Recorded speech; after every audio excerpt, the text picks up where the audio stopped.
Hey everyone, this is the Spoon Dude. Here's how I put a Marvel Legends head onto the Mafex comic Spider-Man body. Back in 2019, I found a way to swap the Marvel Legends Far From Home Spider-Man head onto the Mafex figure to approximate a classic John Romita Sr.-esque Spider-Man. This head swap became relevant and something I wanted to revisit again after Spider-Man No Way Home, where, spoiler alert, Tom Holland's Spider-Man has a new costume that's straight out of the comics and kind of matches the color scheme of the Mafex Spider-Man figure, what with that metallic blue. After seeing the movie, I went back to the Far From Home head and started, posing the figure around like that.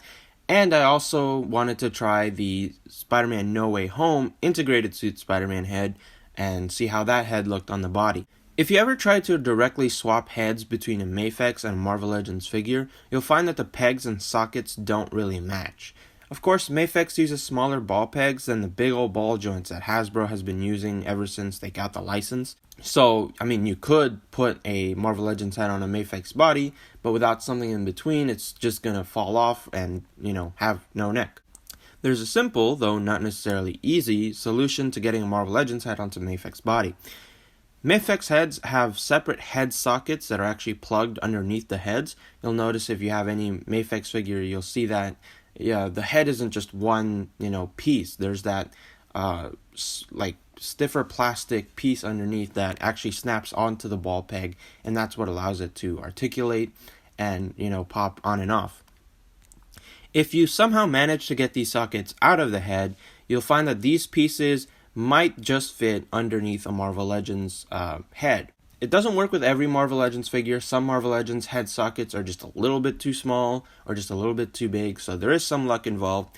And I will say, it's not very easy to get the sockets out of a Mafex head. In fact, on my comic Spider-Man figure, all of his heads still have the sockets. I got this socket from a different Mafex figure where I was lucky for it to not have had that much glue, and it actually came out once when I was trying to just pop off that head.